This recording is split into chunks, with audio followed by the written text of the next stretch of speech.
애들이 많이 태어난 우리나라로 치면 58년 개띠인 그 세대가 이제 일본에서는 1947년, 48년, 49년입니다.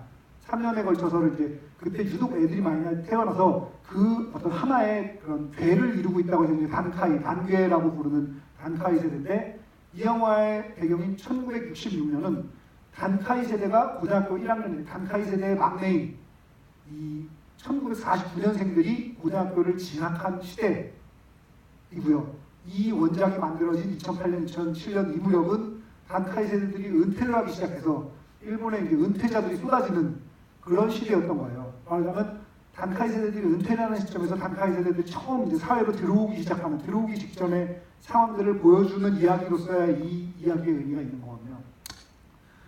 또 하나는 이제 공간적 의미를 생각해 보셔야 되는데, 나가사키의 사세보라는 곳은, 나가사키라는 곳에 이제 로쿠메이칸이라는 곳이라고 예전에 있었던 어떤 네덜란드 문화를 받아들이던 것도 있었지만, 사세보 항에는 미군이 들어 있었습니다. 미군이 주둔하는 곳이고요. 어떤 미군의 문물, 외국의 문물을 처음 받아들여서 말하자면 안테나샵 혹은 리트머스지 같은 역할을 하던 곳이거든요.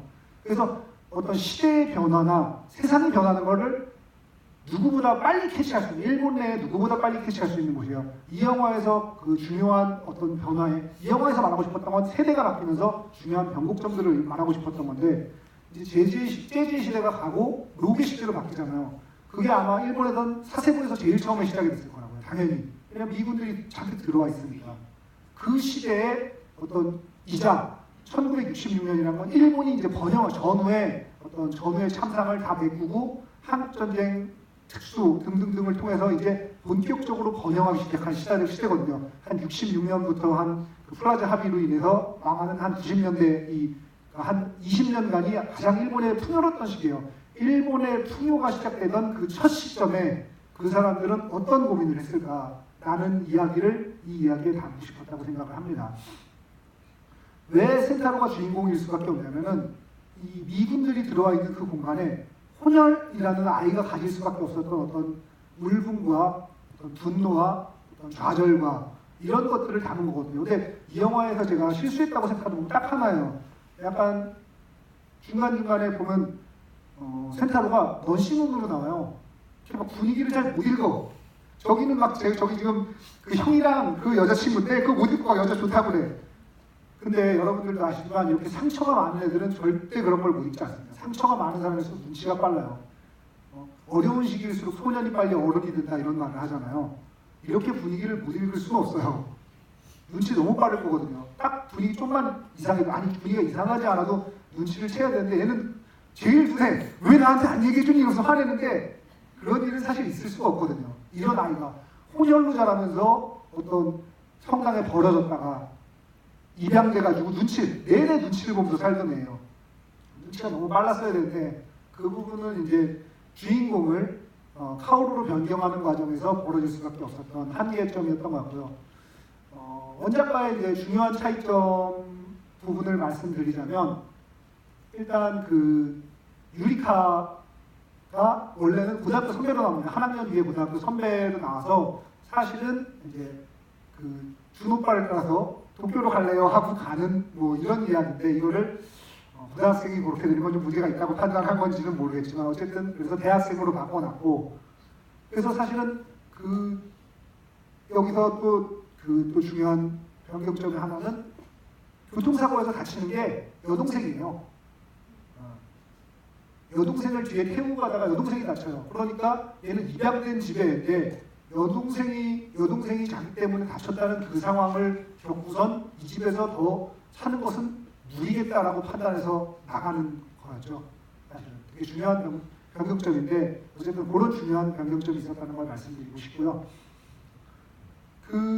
이제 또 하나 아폴론 센타로가 주인공이라는 뭐 중요한 증거 중에 하나는 이제 또 이것도 원작에서 빠진 부분인데, 이거는 뺀 이유는 알겠는데 빠짐으로써 어떤 이야기의 중대한 제목을 이해하는 데 있어서 중대한 게 빠졌는데, 아폴론이라는 그 신을 얘기하는 데 있어서 가장 많이 알려진 신화는 다프네와 관련된 이야기입니다.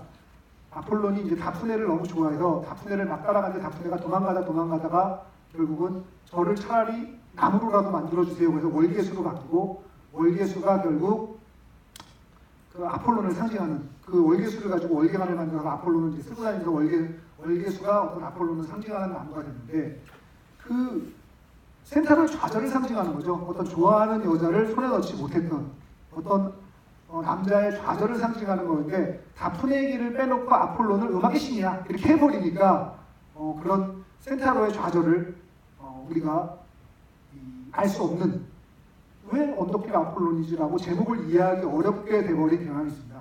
아폴론이라는 것도 사실은 재미난데요. 이것까지 이제 작가가 의도하지는 않았겠습니다만 아폴론은 로마의 신입니다. 그리스의 신이 아니고 아폴로는 그리스의 신이고요. 그러니까 비너스와 아프로디테, 마르스와 아레스 이런 식으로 그 로마 신과 그리스 신은 이름은 같지만 이름은 다르지만 같은 존재인 경우가 있거든요. 근데 로마의 경우에는 어떤 그리스 신과 어떤 중대한 차이가 있냐면 로마에서는 기독교를 공인을 했기 때문에 그 일본에서는 일본의 초기에 이제 기독교가 들어오던 시절부터 해서는 여호와나 야훼 대신에 제우스라고 부릅니다. 그러니까 여호와나 야훼인 제우스의 아들인 아폴로는 사제일 수도 있는 거죠. 그게 예수일 수도 있지만 어떤 신의 아들로서 존재하는 사제일 수도 있는 거죠. 그러니까 제목 자체가 마지막에 얘는 신부가 된다라는 어떤 운명을 예정을 담고 있는 그런 제목이라고 봐야 되는 것이 아니겠느냐라는 말씀을 드리고 싶습니다. 이런 얘기를 볼 때마다 늘 안타까운 건 그거예요. 우리나라는 고등학교가 너무 지옥 같아요. 입시 때문에.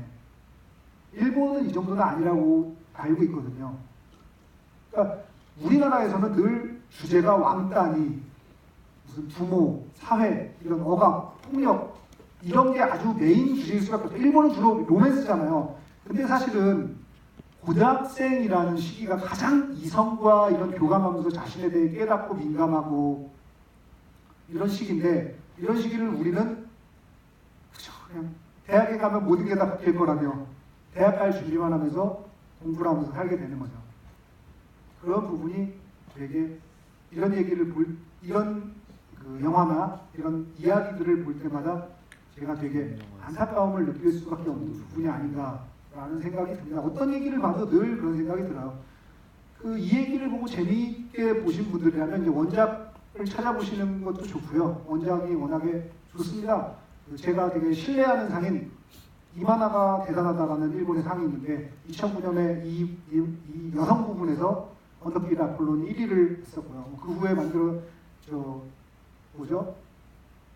그 감독이 어느 가족 감독 이름이 고레다 히로카즈 감독의 바닷마을 다이어리 이런 것도 이제 이마나가 대단한 사회가 1등을 먹었던 그런 만화들입니다. 한번 거기 순위에 있는 만화들 찾아보시면 아마 좋을 것 같아요. 자, 여러분들 이 작품이 사실은 원작이 있기 때문에 삼국지를 정말 좋아하셨던 마니아라면 아무리 삼국지 영화 2시간 동안 잘 찍어도 분명히 만족감이 떨어질 수밖에 없는 것 같아요. 그래서 이 영화가 좋으셨던 분들이라면 한번 원작을 찾아보시는 게 분명 더 많은 영화를 즐기실 수 있는 방법이 될 것 같아서 추천드리는 바고요. 만약에 원작을 지금 보셨든 안 보셨든 영화를 보시고 나는 이렇게 생각한다 라든지 아니면 이거에 대해서 한번 물어보고 싶다 라든지 질문이 있으신 분이 계시면 지금 한번 말씀을 한번 같이 나눠보죠.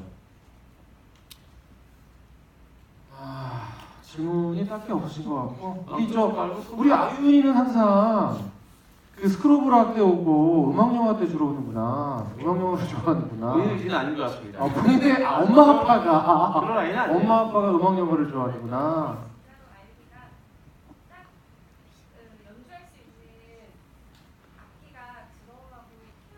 네네네.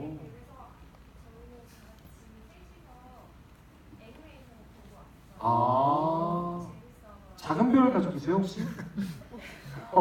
가족들끼리 이렇게 연주하시고 참 보기가 좋아서 아름다워서 저 고등학생 관계 그런 작은 별을 몰라요. 모르지. 표정이에요. 미안합니다. 그래요, 미안합니다.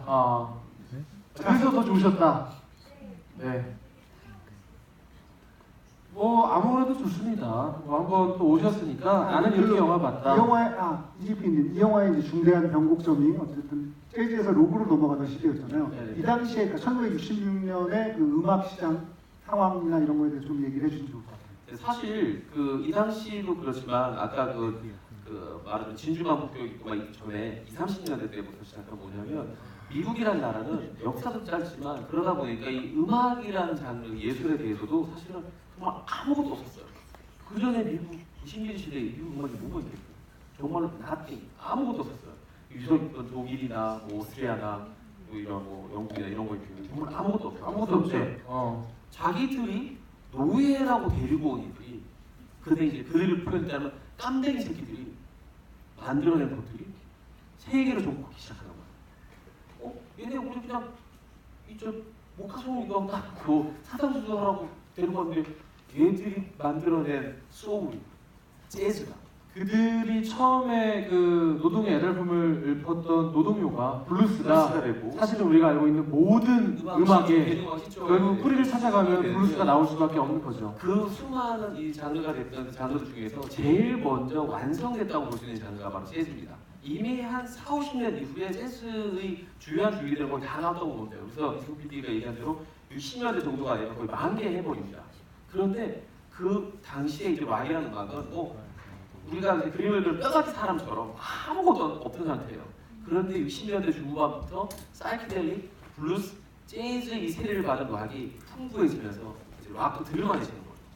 그러면서 훨씬 더 대중적인 장점을 갖고 있는 비트로서 이해하기 쉬운 재즈보다는 일반 사람들이 끄덕거리고 이렇게 끄덕거리기가 쉬워요 락 비트가. 그러면서 60년대 중후반이 지나면은 이 대중음악이나 술집이든 뭐 라이브 클럽이든 락이 재즈로부터 왕관을 완전히 뺏게 되죠. 그래서 지금 승필의 것처럼 60년대 중반 후반은 그게 이렇게 거대한 그림이 넘어가는 시대예요. 대중음악이. 그리고 락 역시도 한 20, 30년 정도 전성기를 누립니다.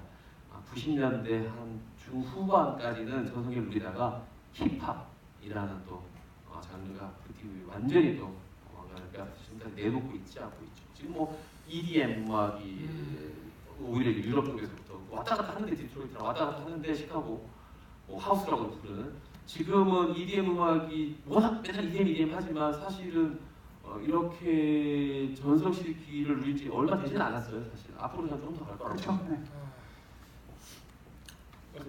네. 네, 마이크 갑니다. 필요하죠.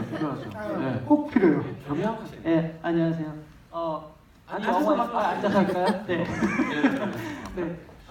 일본 학원물을 보면 사실 그 대리만족인지 모르겠지만 사실 남자들이 너무 키가 작고 평범하고 이런 역할이 많이 나오잖아요. 그래서 그 사람이 오히려 사랑을 막 이루는 걸 보면서 대리만족하는 것 같이 했는데 이번 영화 남자 주인공이 지나치게 키가 작은데 그렇다고 치더라도 그러니까 배역을 너무 극과 극이잖아요. 32cm 정도 차이 나는 것 같습니다. 네, 너무 그 차이가 나는데 158이랑 190. 네. 원작에서도 그렇게 많이 차이가 나나요? 아니면 그리고 또 이렇게까지 너무나 드라마틱하게 너무 대비내는 사람을 이렇게 극을 만든 이유가 있을까요? 그 원작에서도 꽤 차이가 나고요. 거의 같은 느낌이에요. 네, 같은 느낌으로의 차이가 꽤나 많이 나고 대비되는 느낌을 주는 것이 맞다고 생각합니다. 그 말씀드렸지만 그 공간적 배경이 사세보라는 곳이고 얘는 도쿄에서 온 부잣집 아들인 얼굴 하얀 애야. 그리고 일본 사람들이 이때까지만 해도 아직 키가 지금처럼 크기 전이잖아요. 키가 작은 일본인과 어떤 혼혈이기 때문에 키가 큰. 근데 사실은 그 둘이 같은 슬픔을 공유하고 있다는 거죠. 둘 다 어떤 슬픔을 공유하는데 서로 그런 슬픔을 공유하고 있는지 모르는 쟤는 저 동역에서 온 부잣집에 편하게 살았겠지. 쟤는 몸도 튼튼하고 싸움도 잘하고 얼마나 편하게 살았겠어. 라고 서로를 부러워하는 그런 상황을 그리고 싶었던 것 같고요. 기본적으로 그 작거나 평범하거나 못생긴 거는 감정이 그쪽에 되거든요. 원빈이야. 주인공이 원빈이야. 감정이 되겠냐. 원빈인데 막 연애를 어려워해. 뭐 어쩌라고. 어렵겠니? 제가 그런 사람들, 잘생긴 사람들의 멘트 중에 당연하다면 당연하지만 건방지다면 건방진 멘트가 그 김희철 씨, 슈퍼주니어의 희철이가 형, 네 얼굴인데 인기가 없었겠어요?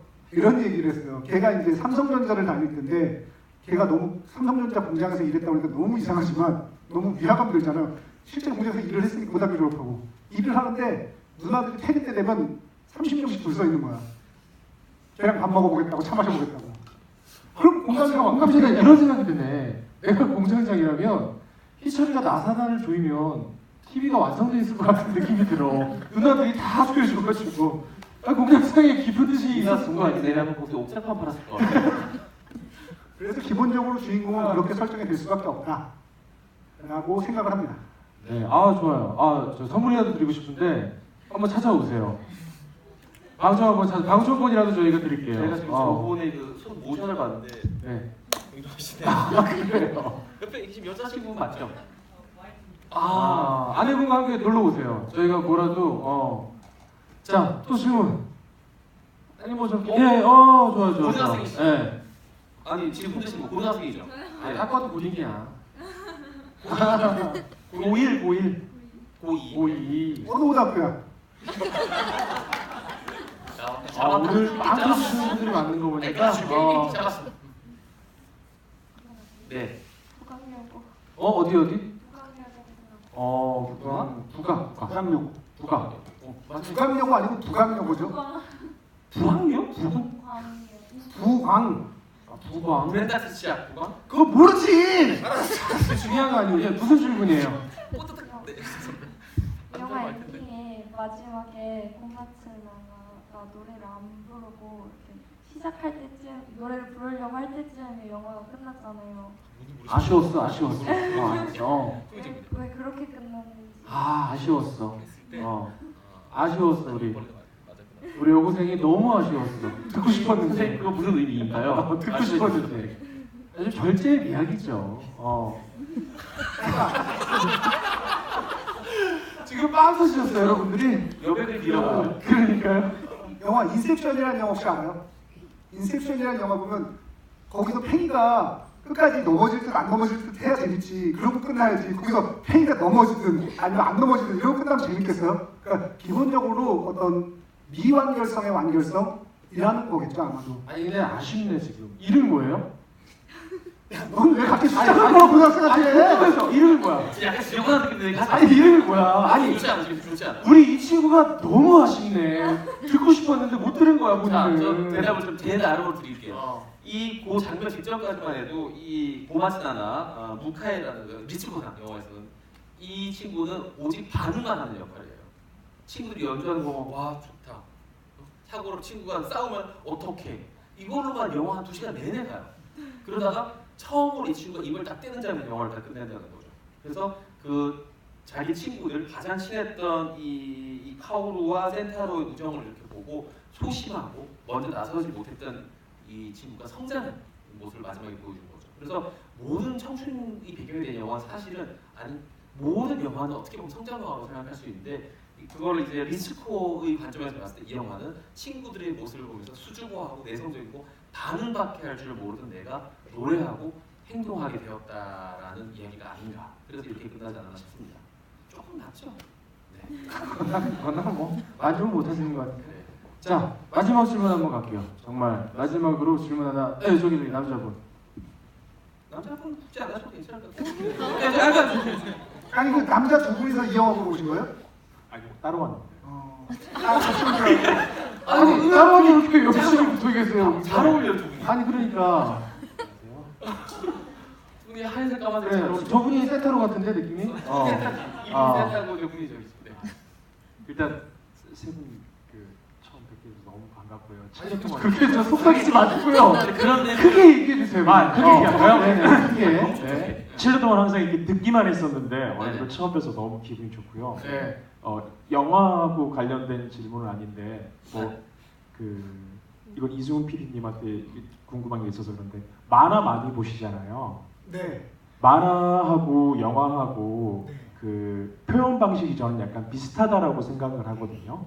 일단 네. 그 틀린 얘기일 수도 있는데 컷으로 이렇게 나눠져 있어서 표현하는 방식이 비슷하잖아요. 네네. 그래서 제가 질문이 머릿속에 정리가 잘 안 되는데 이 만화를 잘 많이 보거나 이렇게 되면 영화를 좀 쉽게 이해한다거나 뭐 이런 어떤 상관관계나 뭐 이런 것들이 혹시 있을까요? 뭐 당연히 있죠. 예. 그거 뭐 어떤 이야기든 한 이야기를 잘 이해할 수 있게 되면 다른 이야기도 당연히 잘 이해할 수 있게 됩니다. 이제 지금 말씀하신 건 이제 영상 문제를 말씀하신 것 같은데 영상을 이해하는 데 있어서 이해도를 말씀하신 것 같은데 그 기본적으로 그러니까 만화를 그리는 작가들도 그림을 현장을 보고 묘사를 한다기보다는 카메라에 이렇게 비치겠지라는 구도로 이해를 하는 거거든요. 그러니까 당연히 그거는 정시 장면으로 표현되었을 뿐 만화가의 머릿속에서는 동작으로 나와 있어야 되는 거죠. 그거를 어떻게 어느 한 컷을 표현하냐. 이 쭉 움직이는 장면 중에 어느 한 컷을 딱 잘라서 그려야 가장 이 장면을 이해하는 데 도움이 될까라고 얘기를 한 거예요. 예를 들면 자, 칼을 들어서 누군가를 찌르는 장면이 있다고 칩시다. 그러면 칼을 드는 장면에서 끊을 때는 잔혹한 장면을 표시하지 않기 위한 의도가 있을 거고요. 아니면 찌르는 장면을 표시하는 데에서는 또 그 다른 그나마 그런 의도가 있겠죠. 그러니까 끝까지 갔다라는 걸 표현하기 위한. 그러니까 어느 장면에서 끊었나지 사실은 모든 만화의 씬들은 그런 영화의 가장 결정적인 장면, 그러니까 그 씬에 해당 그러니까 그 어떤 시퀀스의 가장 결정적인 장면들을 딱 끊어와서 그렸다고 보시면 됩니다. 그게 이제 그 영화 콘티 같은 거라고 보시면 되는 거고요. 네, 그 정도로 이해하시면 될 것 같습니다. 잠깐 보충 말씀드리자면 사실 창피한 얘기이기도 한데 사실은 우리가 어떤 작품을 봤을 때 단 한 단면을 이렇게 그어냈을 때 좋게 나온 작품이 사실은 더 윗길로 치잖아요. 만약에 그걸 대서사로 늘어났던 작품보다는 아무래도 그냥 하룻밤에 예를 들어서 컬러트럴 데미지였나요? 하룻밤에 딱 일어난 일인데 그 하룻밤 속에 걔가 어떤 인물이고 뭐 어떤 역사, 어떤 전사를 가지고 살아왔으며 누구를 죽여야 되고 뭐 이런 일들이 거기 다 벌어질 때 그 영화를 이제 우리가 더 오히려 윗길로 치는 것처럼 한컷에 담아내야 되니까 정말 거기서 더 선택하고 집중해야 된다는 생각이 있는 것 같아요. 그리고 그게 실제로 결과물로도 그렇게 나오는 것 같아요. 제가 생각해도 저는 만화를 잘 모르지만 그래서 창피한 얘기를 좀 드리자면 2000년대 초반인데도 제가 이제 그 당시에 그 카메라맨들, ENG 카메라맨들이 그 당시에 드라마도 찍고 예능도 찍고 교양도 찍고 다 찍거든요.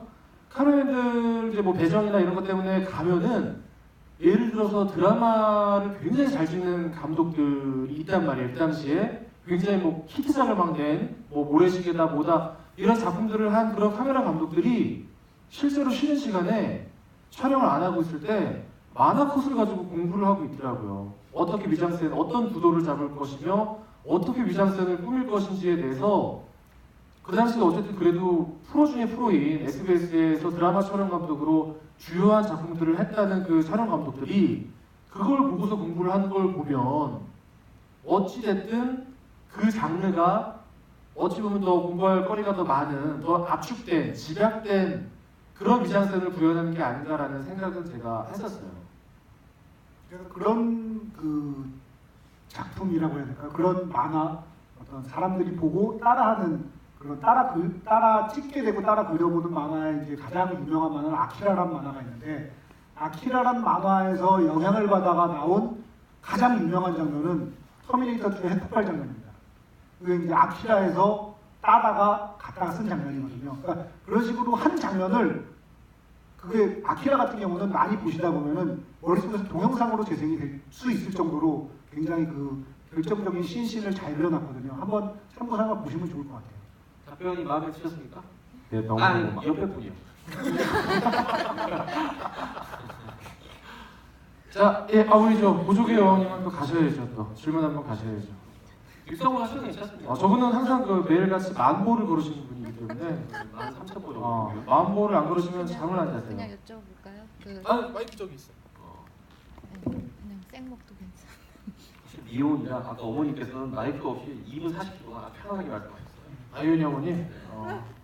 그 흰천에 대해서 이제 여쭤보고 싶은데 처음에 이제 그 센이 거의 죽은애 원래 그냥 어떻게 보면 가구를 안 쓸 때 이렇게 덮어놓은 네네네. 그 가구처럼 이렇게 원래는 가구 한 몸이 돼서 흰천에 갖고 있다가 이제 친구 우정 친구랑 뭐 사랑 이런 게 눈을 떴을 때 다시 사회에 참여를 하고 그래서 또 이제 그림의 아폴로는 뭐 아폴로 같다라고 이제 그림의 그 대상이 되잖아요. 그때 이제 흰천은 두르고 그 다음에 다시 그 사고를 낸 후에 사고가 당한 후에 다시 흰천을 다시 덮어쓰고 있잖아요. 그 성당에서 그 다음에 결론은 그쪽으로 이제 성직자가 되는 쪽으로 가는데 이제 저는 뭐 흰천에 대한 의미도 뭐 좀 더 이제 어떤 식으로 더 뭐 의미를 두고 보신 부분이 있는지 그런 것도 궁금하고 또 여기 주인공이 가장 전성기는 그 잠깐 잠깐 왔던 그 시기 그리고 우정으로 이제 음악을 내가 신나게 평생 했던 게 음악밖에 없는데 음악을 신나게 했던 그 잠깐의 찰나가 전성기잖아요.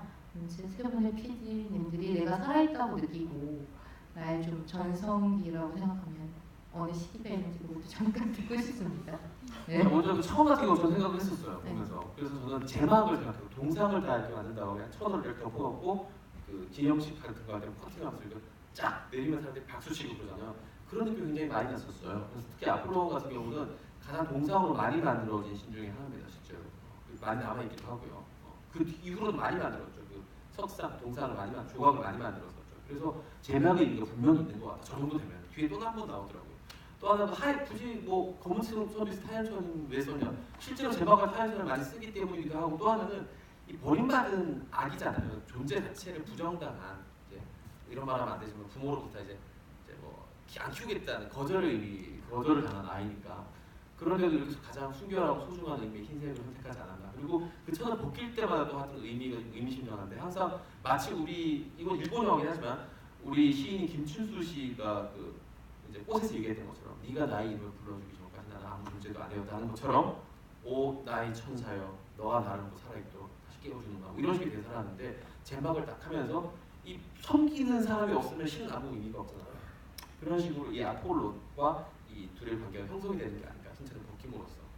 그리고 제 전성기는 26살이었습니다. 2000년이요. 26살 때 10개월 정도 제 전성기가 되고 기억합니다. 전성기 알려주십시오. 뭐 흰천은 이제 대체로 PD의 의견에 동의하고요. 하나 더 추가하자면 이제 주인공의 등장이라는 의미죠. 그러니까 제막식 뭐 어떤 상을 여는 것이 어떤 행사의 시작이자 주인공의 등장이잖아요. 가장 중요한 그런 주인공의 시작 등장을 알리는 장치로서의 어떤 흰천이 아니었나라고 생각을 하고요. 뭐 늘 인생이 전성기죠. 늘 즐거워요. 시간 방식으로. 뭐한테 듣고 싶지는 않아요. 아까 이재 PD가 그 녹음할 때 이렇게 좀 약간 음악 얘기를 좀 해줬거든요. 근데 와 정말 짐 모리슨, 제니스 조플린, 지미 앤드릭스, hendrix까지 에이미 와인하우스. 여기 고등학생들 많으니까 그런 얘기를 하지 말자. 야 여기는 정말 태지도 잘 모르니까 그런 얘기 하지 말자. 그래요. 어떤 제 인생의 전성기는 저도 26인 것 같아요. 나 20 이후의 내 삶은 그래요. 26.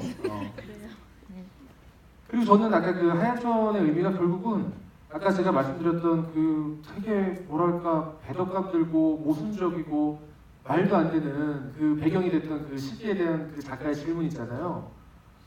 그 질문에 대한 어떤 대답인 것 같아요. 그러니까 결국 흰천으로 해가지고 결국 마지막에 뭐로 가냐면은 결국 그걸 그 로만 칼라의 그 하얀색이잖아요. 저는 거기로 연결이 되더라고요. 그래서 결국은 아니 배나라에다가 원자폭탄을 터뜨린 저놈들이 저렇게 활개치고 다니는데 쟤네들 음악 좋다고 이렇게 하는 그 말도 안 되는 그 기묘한 그 모순된 감정 이런 것들은 결국은 인간 세상의 일인 것 같아요. 그거를 다 극복할 수 있는 건 결국은 신성함 우리가 알 수 없는 불가해한 것들 우리가 이 여기 저는 사실은 뭐 신을 뭐 믿는 사람은 아니지만 어쨌든 여기 신을 믿는 분들도 굉장히 많이 계실 거지만 신을 믿고 안 믿고를 떠나서 세상의 어떤 그 불가해한과 불가지한 그런 부분들로 인해서 이 세상이 움직이고 있다는 거 내가 이성과 논리로 움직일 수만은 없다는 거는 누구나 다 알고 있다고 저는 생각하거든요. 결국은 그거에 대한 어떤 답인 것 같아요. 그 로만 칼라의 하얀색을 보여줌으로써 결국 이게 답이야. 너희들은 다 알 수 없어 라는 그 어떤 그런 대답 같은 느낌?